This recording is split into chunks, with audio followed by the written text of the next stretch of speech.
सबका स्वागत है J9 क्लासेज में। कल हमने सीखा था एरिया ऑफ ट्रेपेजियम। अगर आपको नहीं पता है एरिया ऑफ ट्रेपेजियम क्या होता है तो इसके डिस्क्रिप्शन में लिंक दे दिया गया है, आप जाके उसे देख लें। आज हम लोग सीखेंगे एरिया ऑफ जनरल क्वाड्रिलेटरल। हो गया।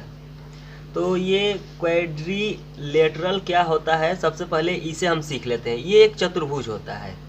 क्वाड्रिलेटरल एक चतुर्भुज होता है। आराम से बोलिएगा बस। चतुर्भुज होता है। और quadrilateral many type of quadrilateral होते हैं, जैसे कि ट्रेपेजियम होता है, रेक्टेंगल होता है, स्क्वायर होता है, पैरेललोग्राम होता है, रोम्बल्स होता है, यानी मेनी टाइप ऑफ क्वाड्रिलेटरल होते हैं। लेकिन अभी हम लोग जो सीखने जा रहे हैं वो जनरल क्वाड्रिलेटरल क्या होता है। देखिए, जितने भी टाइप के क्वाड्रिलेटरल होते हैं उनकी कुछ अपनी प्रॉपर्टीज होती है जिसके आधार पर उसको नाम दिया गया है। लेकिन ये जनरल क्वाड्रिलेटरल है, इसकी कुछ स्पेशल प्रॉपर्टीज नहीं है, ये सामान्य होता है। इसे हम सीखते हैं। देखिए, ये पहले ये होता कैसे, इसका फिगर हम सबसे पहले देखते हैं। तो ये भी 4 साइडेड क्लोज फिगर होता है। जनरल क्वाड्रिलेटरल भी 4 साइडेड क्लोज्ड फिगर होता है और ये इस तरह का फिगर होता है। इसमें एक डायगोनल होता है। इसको हम समझने के लिए एक डायगोनल बनाते हैं, एक डायगोनल, ठीक। अब इसके बाद से हम इसको नाम देते हैं। जैसे हम मान लीजिए कि इसको नाम देते हैं ABCD। हमने इसको एक नाम दिया, इसका एक ये डायगोनल है, इसका डायगोनल है, ठीक। ये इसका डायगोनल है, तो ये ध्यान देना पड़ेगा। नहीं, हम इसको उठाएंगे। तो इस क्वाड्रिलेटरल में ये हमारा डायगोनल हो गया। अब हम जानते हैं, इसको जैसे देखकर हमें लग रहा है कि ये 2 त्रिभुज बन गया है। एक त्रिभुज हो गया, ये 2 त्रिभुज बन गया है। एक त्रिभुज है CAB और दूसरा त्रिभुज है CDB। दूसरा त्रिभुज है। और हम आसानी से त्रिभुज का क्षेत्रफल यानी एरिया ऑफ ट्रायंगल हम जानते हैं कि एरिया ऑफ ट्रायंगल क्या होता है, हम ये जानते हैं। होता है कि 1/2 इंटू B इंटू H। ये एरिया ऑफ ट्रायंगल होता है, ये एरिया ऑफ ट्रायंगल होता है। और जैसे कि इस फिगर में हम देख रहे हैं कि दो ट्रायंगल बन गया है, लेकिन इसमें बेस हमें दिख रहा है और एच दिखाई नहीं दे रहा है। तो किसी भी त्रिभुज की हाइट पता चलती है उसके परपेंडिकुलर से, उसके लंब से। तो यहाँ पे हम एक यहाँ से इसके कोण से परपेंडिकुलर डालेंगे, यहाँ से एक परपेंडिकुलर डालेंगे और फिर यहाँ से एक परपेंडिकुलर डालेंगे, फिर एक यहाँ से परपेंडिकुलर डालेंगे। तब यहाँ से ये इस पर ये क्या हो जाएगा, ये परपेंडिकुलर हो जाएगा। इसे हम बोलते हैं लंब, एक परपेंडिकुलर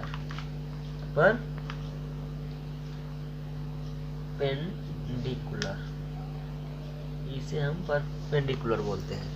अब ये इसकी हाइट होगी, ये इसकी हाइट को बताएगा कि ये ट्रायंगल की हाइट कितनी है। अब हमें निकालना है, ये आप देख रहे हैं कि एरिया ऑफ जनरल क्वाड्रिलेटरल, हमें इस चतुर्भुज की एरिया यानी कि क्षेत्रफल को ज्ञात करना है। तो इस चतुर्भुज का क्षेत्रफल हम बहुत ही आसानी से ज्ञात कर लेंगे। कब?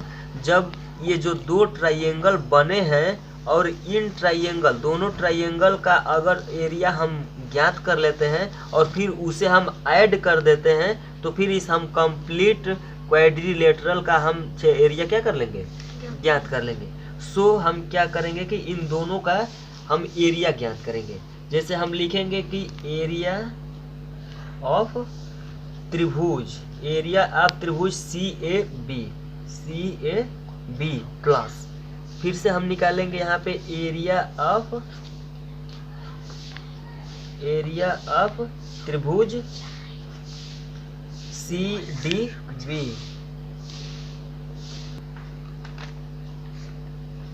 तो हमें कंप्लीट इस ABCD ये जो क्वाड्रिलेटरल है, इसका हमें एरिया निकालना है।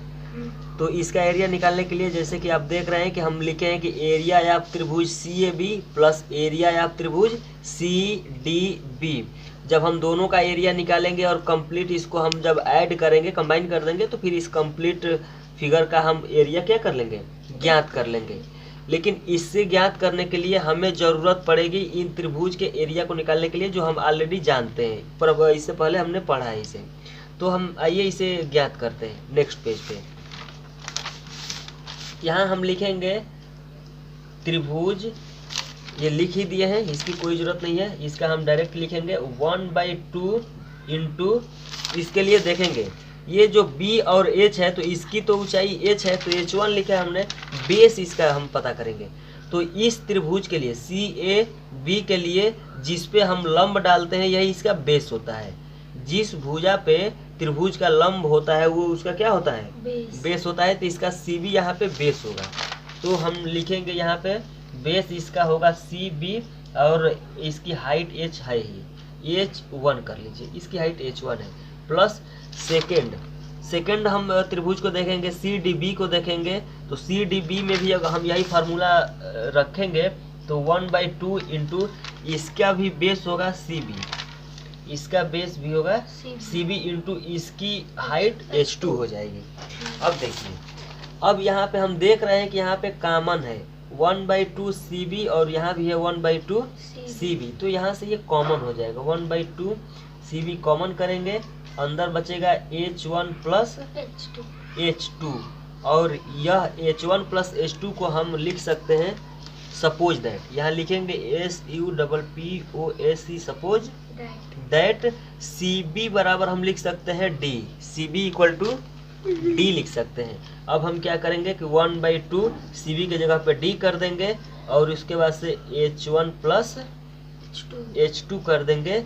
यहाँ हम लिख सकते हैं कि D लेंथ है, LENGTH,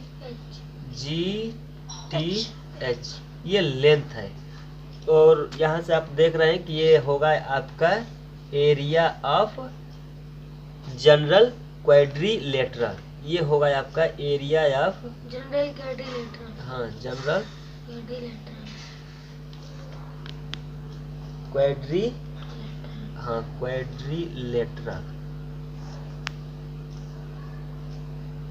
तो ये प्रूव हो गया, इससे हम इसका एरिया ज्ञात कर लेंगे।